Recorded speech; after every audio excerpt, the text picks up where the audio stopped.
My name is Maya Lancaster. I never expected the house where I grew up would become a battleground. I never believed my life would be packed into boxes by strangers in uniforms. I never thought my marriage would end with a phone call that said, "They are on their way." It began on a Thursday. A light wind pushed the curtains. I was making tea. He called from the office. His voice was calm. Too calm. "Security will be there in an hour," he said. "They will handle your things. It is for both our safety." He used the royal plural like a shield. He sounded like a man ordering a routine. I should have felt alarm. Instead, I felt a strange clarity. The house fridge hummed. The tea kettle boiled like a clock. "Safety from what?" I asked. He cleared his throat. "You know the things I have been telling you. People are watching. I have to protect us." His tone implied I had already damaged us. It implied I was a danger to our lives. He had rehearsed the language. I did not panic. Panic helps the other side. I breathed. Quiet. Slow. I set the teapot down and walked to the window. The lawn looked the same. The maple tree leaned the same. An hour later they arrived. 3 men in dark polos. 2 in suits. 1 with a badge tucked into his belt. They were efficient. Professional. They had clipboards. They did not smile. "Maya Lancaster?" the man in the suit asked. "Yes," I said. My voice was small but steady. "We are here to collect your personal property and escort you from the premises," he said. "This is at the request of Mr. Lancaster." My name sounded foreign in his mouth, like a script. He did not wait for me to protest. He had papers. I asked to see the order. He showed me a document with my signature. Forged. My signature. Mature. Mine. I do not remember screaming. I do not remember the sound of my own voice. I remember the tea going cold. I remember the girls across the street watching through their blinds. I locked myself in the bedroom. I called my sister. I called my lawyer. The lawyer's line went to voicemail. My sister told me to breathe. Good advice. Bad for timing. A man knocked at the bedroom door and spoke through it like a human radio. "Miss Lancaster, we are doing what is necessary. Come out, please." They thought they were cleaning house. They thought they could make me small enough to leave. They had not counted on 2 truths. 1, I had kept copies. Of everything. Receipts. Transfers. Texts. 2. I had a friend who knew how to use law like a net. I slipped out the back window with a small bag. I left a note folded on the pillow. Clean. Quiet. Not dramatic. Just words. Do not pack my things for them. They are not authorized. Trust no one who says otherwise. I walked to my sister's car. The men watched from the porch like vultures. One of them held a box with my grandmother's silver. He did not look like a thief. He looked like a man who had been told this was rightful. At the car, my phone buzzed. A number I did not expect. "Get to my office," the voice said. Short. Calm. It was the lawyer. "I will meet you in 20 minutes. Do not go home." I drove without headlights. The road was familiar. The house grew small in the rear view. Each mile felt like an unwrapping. When we pulled into the lawyer's lot, a woman opened the car door. She was efficient, neat, and not nervous. She introduced herself. "I am Elena Ruiz. I handle emergency restraining orders and estate freezes." She did not offer comfort. She offered actions. "We have evidence that Mr. Lancaster is attempting to remove you under false pretenses," she said. "He has forged signatures to create authority. We will get a temporary injunction within the hour." I had to make decisions that night like one might cut rope. Swift. Deliberate. No second chances. We filed online in the parking lot. I signed a sworn affidavit. I described the men, the boxes, the forged order. Elena moved quicker than I had seen any human move. The clerk called back. The judge signed almost immediately. A text came through. "Temporary restraining order served. Security team has been notified to stand down." I looked at the screen. I felt the world tilt. The house was still sitting on the hill, its lights now a distant constellation. For a moment I allowed myself to breathe. Then Elena said quietly, "You should know something else." He did not act alone. "What do you mean?" I asked. She handed me a printed sheet. names, entities, a list of recent transfers, shell companies. The words were cold, financial, clear. He has been moving assets, she said, for months, using our account emails, our passwords, and people he believed he could buy off. They had planned more than eviction. They had planned erasure. I folded the paper and slid it into my pocket. Outside, a car started slowly on the hill. A truck. Lights off. Pulled away. They were leaving the property for now. But the fight was only beginning. He sent security to remove me. I sent lawyers to remove his name. And when Elena looked at me, she said softly, "We go for everything." I learned early that the difference between feeling outraged and being effective is documentation. Rage is noise. Evidence is gravity. Elena began with the easy things. She froze bank transfers that morning. She called corporate counsel. She filed notices with the Homeowners Association. She texted me a list of things she needed. Statements, passwords, a list of ongoing contractors. She needed dates, times, names. I returned to the house at dawn. The restraining order meant I could. The police had instructions now. The porch looked like a set that had been altered. My grandmother's rocking chair was missing. Boxes sat on the lawn like offerings. I walked through the rooms with a Sherpa's eye. I knew where to look because I had watched the man who betrayed me hide the things he wanted hidden. He was neat like a machine. He stored things in pairs. He used false names for contracts. He loved lists. Lists are predictable. In the closet beneath my mother's old dresses, behind sweaters, I found a hard drive taped under a shelf. It was heavy. Not mine. It hummed like a sleeping animal of data. I took it home and breathed into my hands like it mattered. Elena had already called a forensic accountant. His name was Ash Patel. He arrived with a laptop in the calm of someone who eats chaos for breakfast. He did not look at me for pity. He wanted things in order.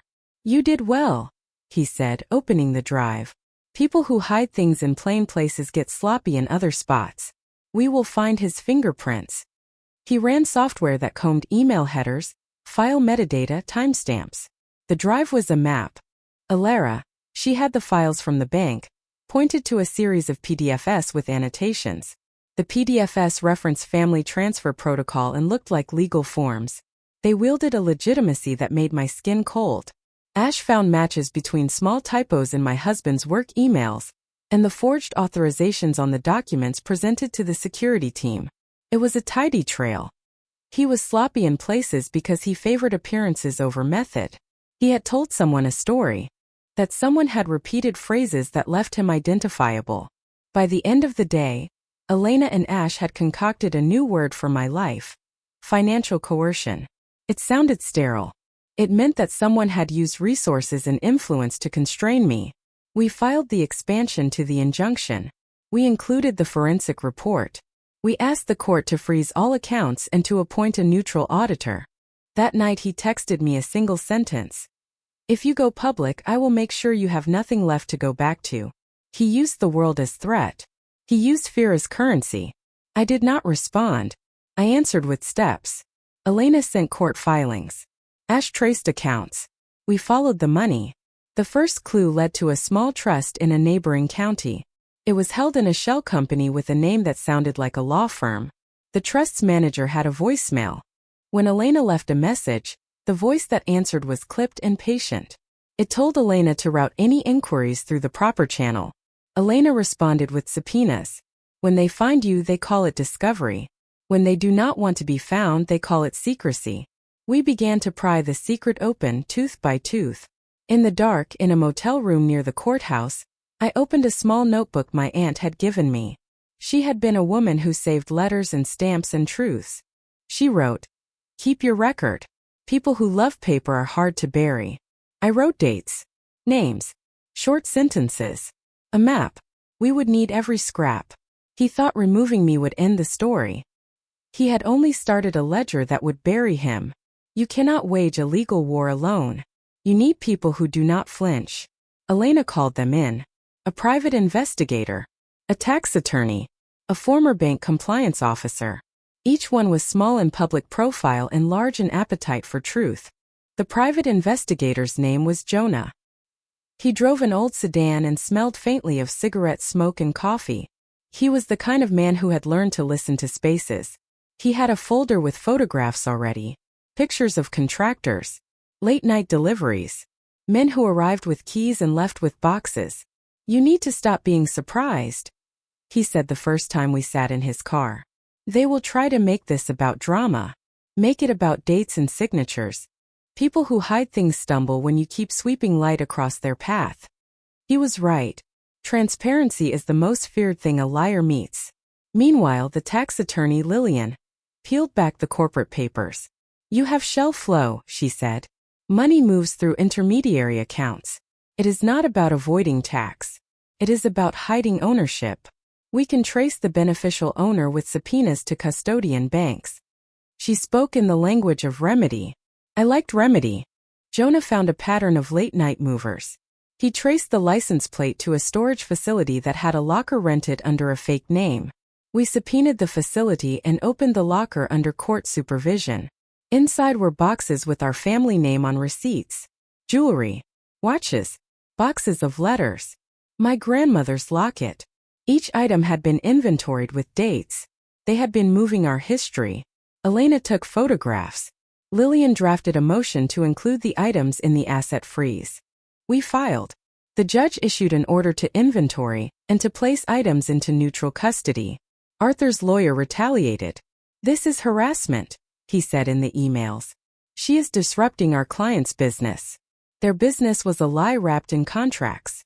The judge disagreed with the phrasing of harassment. The judge cared about proof and custody. In court, Arthur's face was tight. He sat like a man who had rehearsed appearing wronged. He looked the part.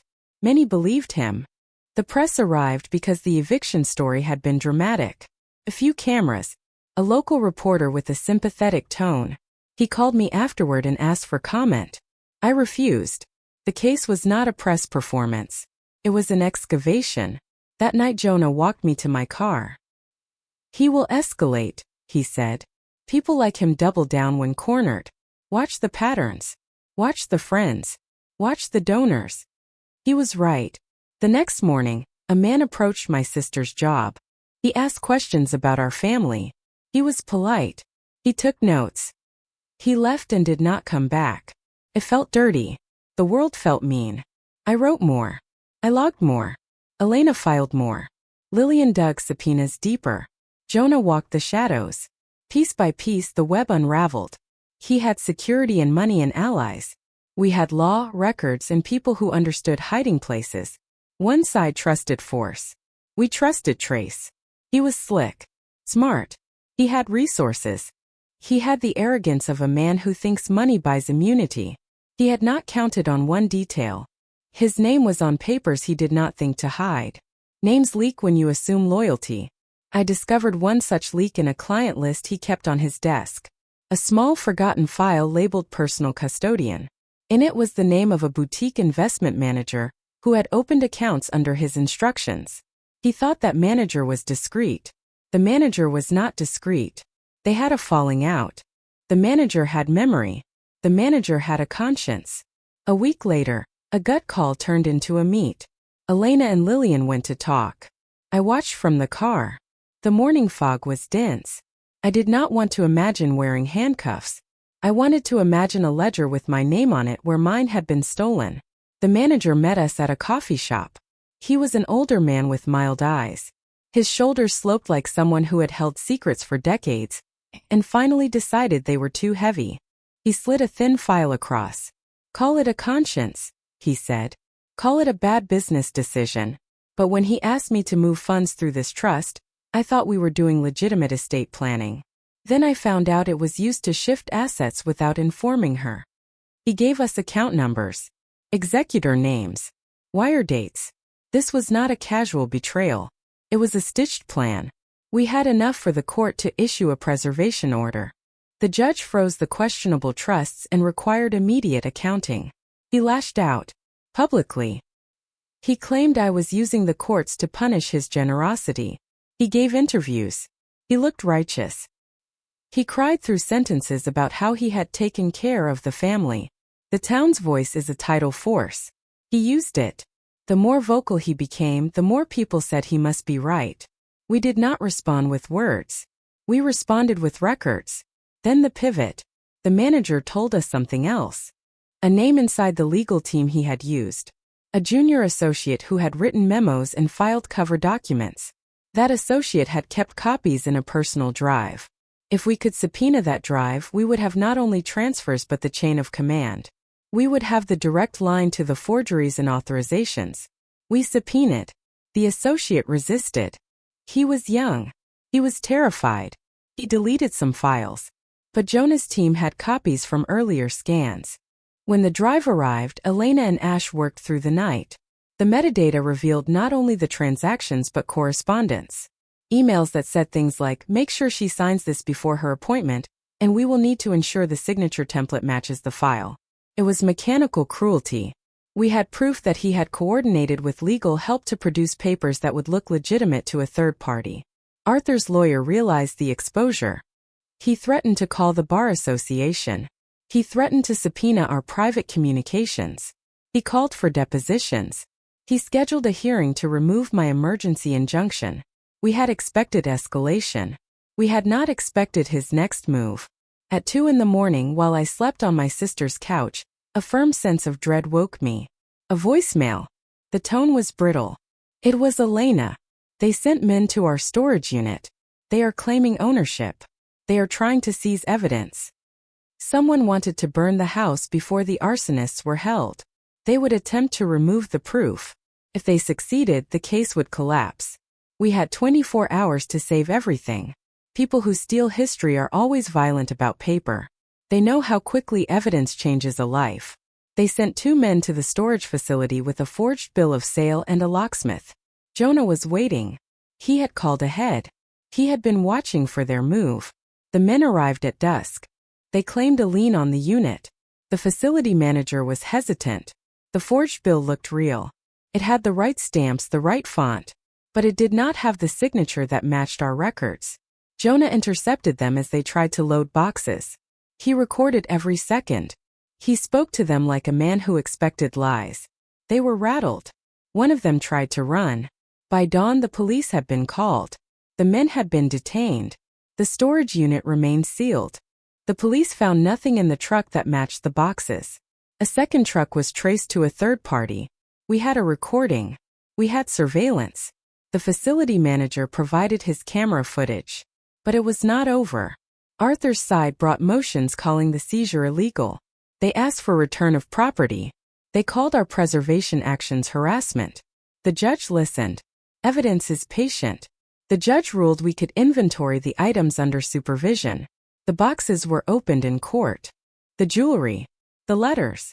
The ledger with itemized transfers.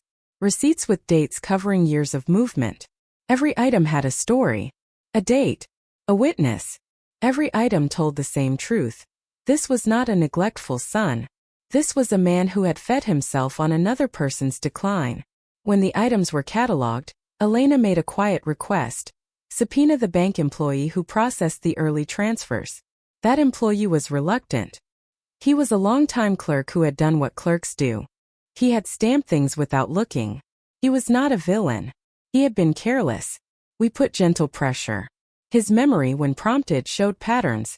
Signatures that did not match known handwriting. Approvals on days when the client was in the hospital.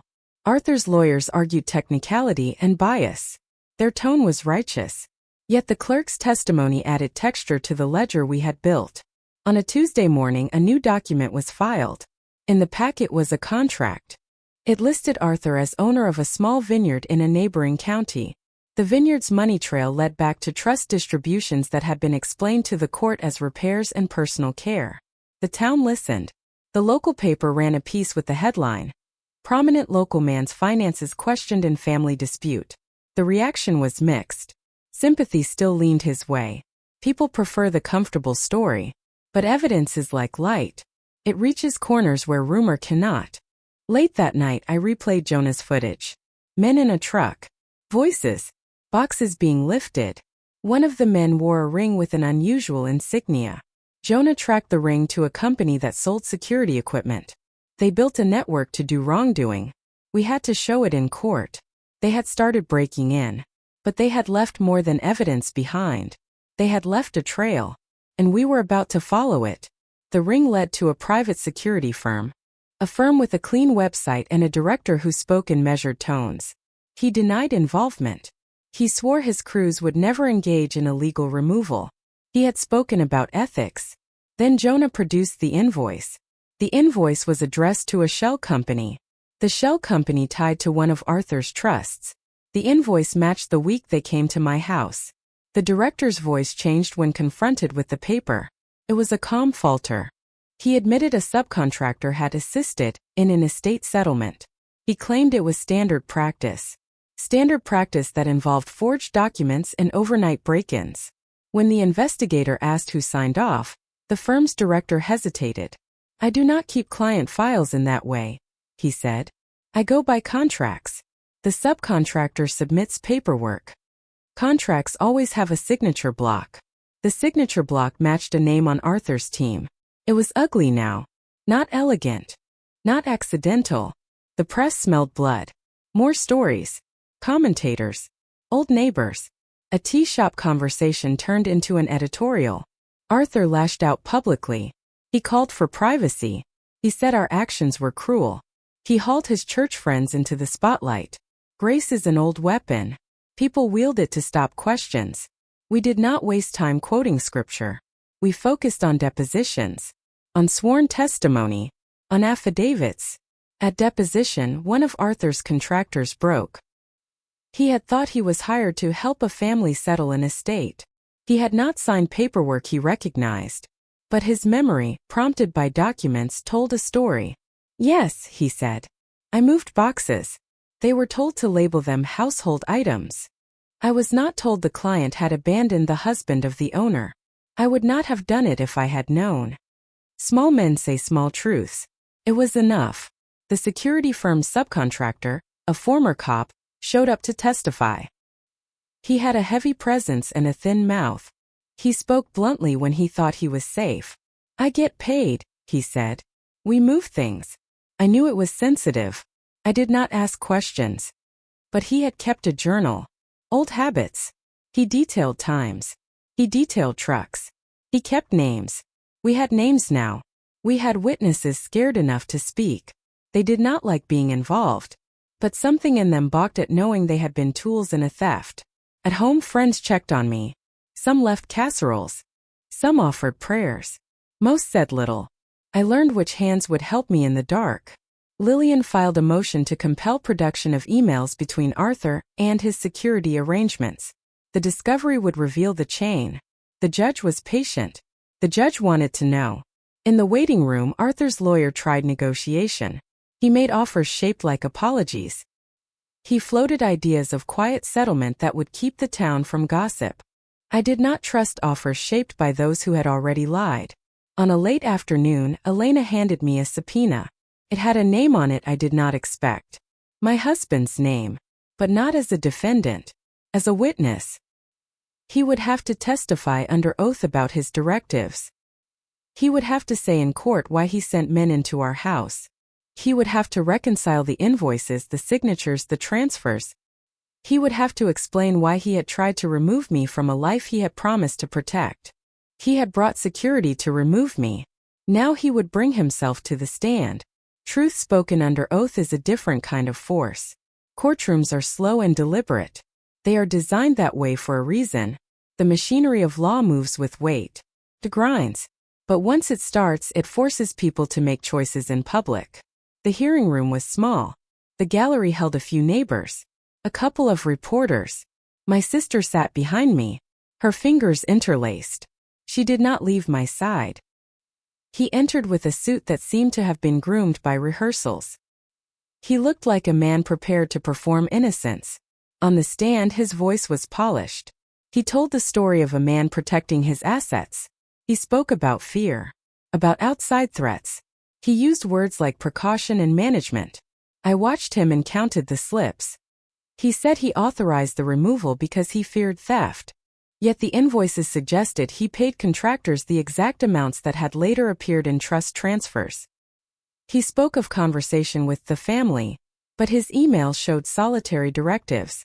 Elena cross-examined carefully. She was not theatrical. She did not shout. She asked tight questions.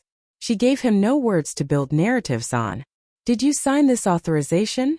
she asked, with a folded copy of a document. He hesitated. It was not much. Half a breath. But Elena had trained me to spot the heartbeat under the skin. He was found.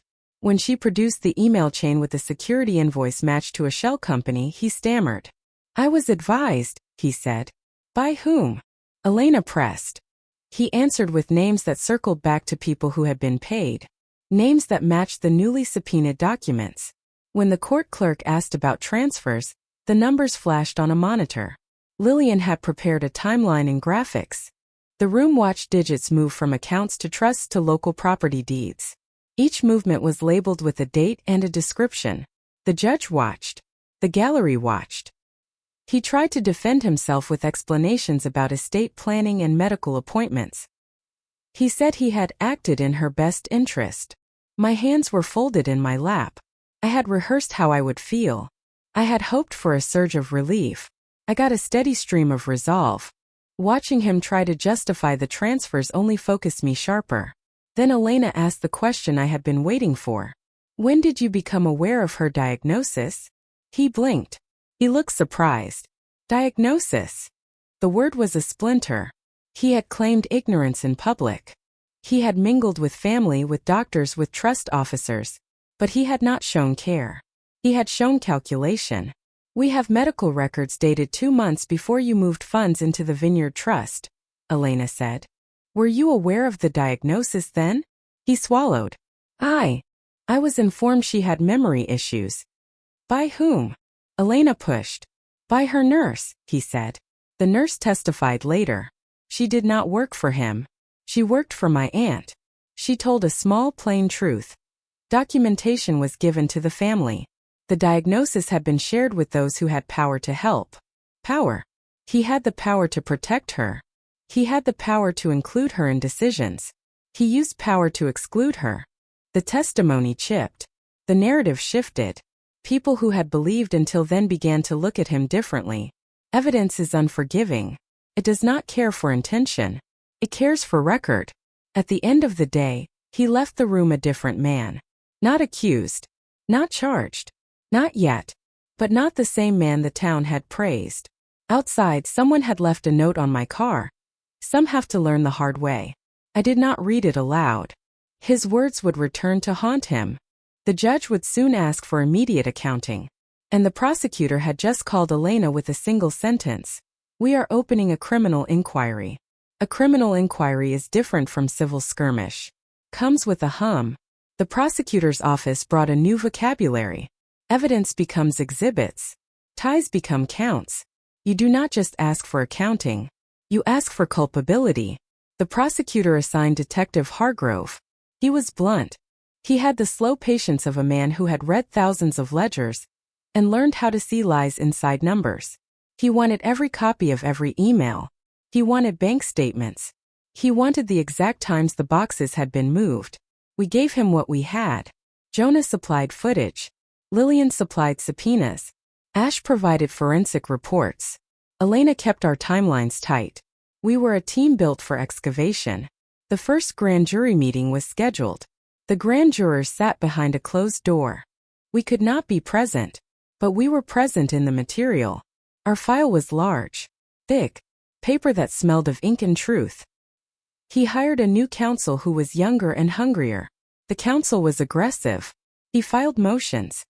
He attacked the competence of the auditors. He attacked the chain of custody. He tried to make the story dissolve into technicalities. Detective Hargrove did the work juries respect. He found discrepancies in ledger entries. He matched handwritten notes on invoices to signatures from Arthur's handwriting sample. He found phone logs that placed Arthur near the storage facility on a night he had claimed he was in a town meeting. The grand jury was methodical. It did not care what people felt. It cared for corroboration. Step by step, the pieces aligned. Then the unexpected arrived. A subpoena hit our desk. It was from Arthur's legal team. They demanded we hand over our communication with certain witnesses. They wanted our notes. They wanted our private investigators' raw footage. They wanted to disarm us by forcing exposure. Elena pushed back. We do not give privileged investigative material. We provide curated exhibits as the court allows. They pressed. They called for contempt when we refused. The judge called all counsel to a conference. I sat in the hall and thought about how fragile a case is when the pieces are paper. One misfiled document can turn a truth into rumor. At the hearing, Arthur's counsel argued that Jonah's method of acquisition violated privacy. The prosecutor argued the opposite. Detective Hargrove stood up. He affirmed Jonah's protocol. The judge ruled we could keep our raw investigative files, but had to provide certified copies of finished exhibits to the defense for review. It was a partial victory. It meant the criminal inquiry could proceed. 2 weeks later, after the walls of legal maneuvering moved like tectonic plates, the grand jury returned an indictment. Counts for exploitation. Counts for fraud. Counts for forgery. It does not feel cinematic to be indicted. Feels like a sudden contraction. The word indictment looked clinical on the paper. Felt like a weight. But it also felt like the law choosing to pay attention. When I heard the news, I sat in my sister's kitchen and put my palms flat on the table. The house smelled of coffee and toast. My sister made lunch like the world had not been breaking. She moved like someone who keeps things together. A reporter called for comment. I told him nothing. The case was not a narrative. It was evidence. Arthur's public persona cracked in spots. He stopped smiling for cameras. He hired more counsel. He railed about a conspiracy. It was a familiar playbook. Then his counsel filed an emergency motion to remove certain exhibits citing privacy concerns. They asked for suppression of emails that showed payments to the security subcontractors. In other words, they wanted to hide the trail. Hiding the trail becomes harder when the prosecutors have subpoena power. They had tried to remove me physically. Now the state would decide whether to remove his freedom. And the first court date in the criminal process would happen next month. Trials are theater, but not the kind that entertains. They are structured and slow. They are intimate in their cruelty. People watch. Neighbors take sides. Friends become strangers. The trial date arrived like a weather front. The courtroom filled with rows of chairs. Reporters sat like small birds, pens ready. I sat at the front with Elena and Lillian. Jonah remained practical in the doorway, arms folded. The prosecutor presented the case in open court. He moved with the authority of a man who had spent nights reading bank ledgers. He presented the earlier seizure footage.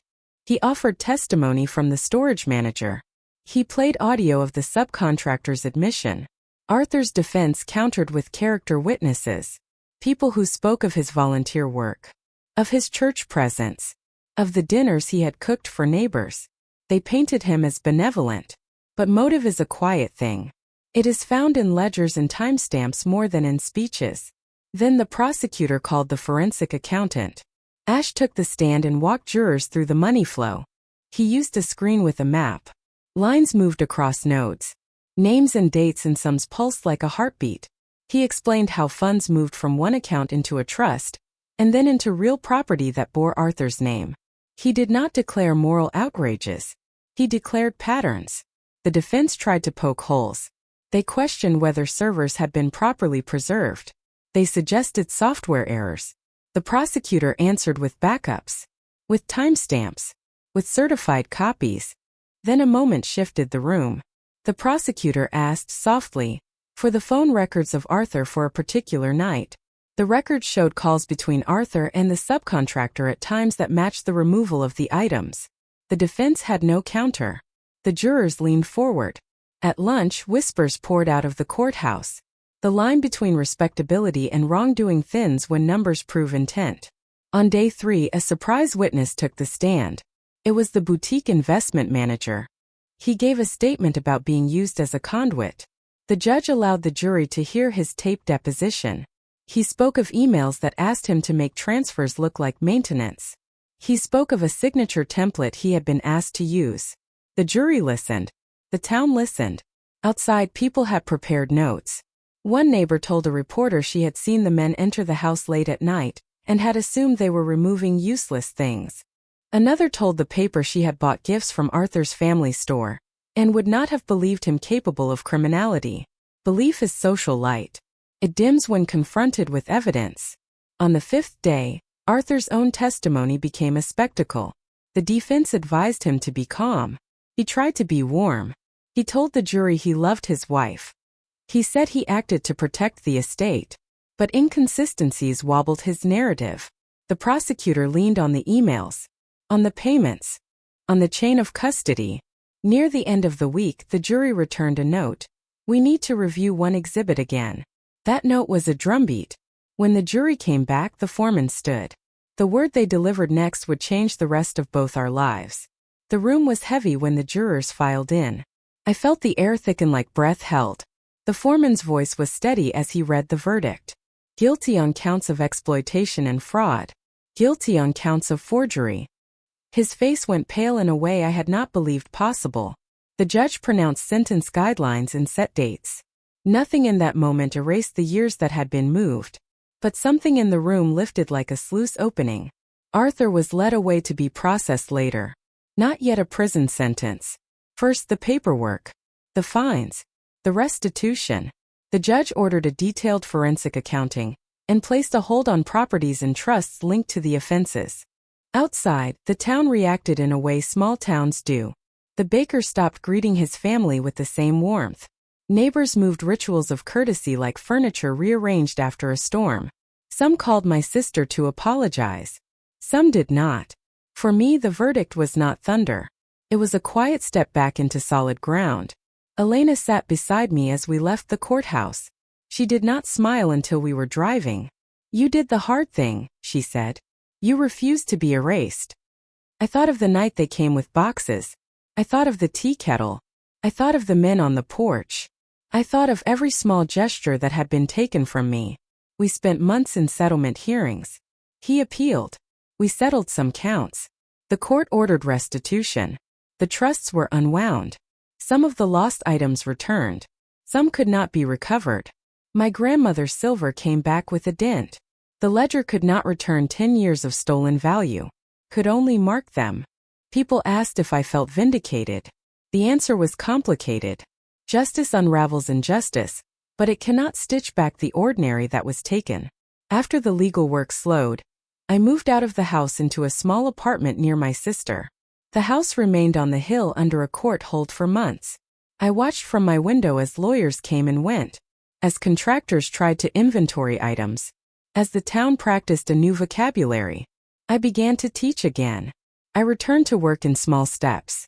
I taught my students about history and documents, about how paper can be both a trap and a rescue. I told them stories about record keeping and responsibility without mentioning my name. One evening, months later, Elena asked me if I wanted to join a panel on elder exploitation. She wanted me to tell my story, to warn others, to be a public example. My first instinct had been to say no, to keep my life private. But my aunt had left me a map. She had asked me not to be silent. So I said yes. We prepared a talk. I stood on the stage at a community center. The room was full of people who had known us. Some who had cheered for him. Some who had only known rumor. I spoke clearly. I told them the steps. Document, secure counsel, freeze accounts, preserve evidence. I told them to ask questions and to listen when an elderly neighbor repeated a strange phrase. At the end, a woman came forward and told me quietly she had never known what to do when her mother's bank called with unusual withdrawals. She had been ashamed. She was not ashamed now. I held her hands. It is a mercy to help someone step out of fear. The year after the verdict, the town had settled into a kind of new normal. The house on the hill sat empty for a long time. Eventually the court transferred it to neutral trustees who sold it and used proceeds to make restitution where possible. There were no dramatic reconciliations. There were awkward nods at the grocery store. There were people who still refused to speak to my sister. There were some who came to our Thanksgiving table for the first time with an apology that sounded like a question. One afternoon, I opened a small box that had been returned late in the process. Inside lay my grandmother's locket. The dent had been smoothed. It had been polished. It looked older in a different way, like someone had used it. I put it on. I walked out to the porch of my apartment building and sat. The city was a distant murmur. The maple trees here were younger. The sky was wide. I thought of the men on the porch that first night. I thought of Elena and Jonah and Ash and Lillian. I thought of my aunt in her garden. I thought of my sister with steady hands. The last line of a life is never clean. It is messy and human. We do our best to make truth matter. If someone ever tells you to be small so they can be comfortable, do not do it. Stand with your papers. Keep your records. Call a lawyer before you let strangers pack your history. The kettle still whistles sometimes. I let it. If this story landed for you, share it. If you know someone who needs a counsel's number, pass it on. The law is slow and the world is sometimes cruel. But paper remembers. People can act. You are not alone.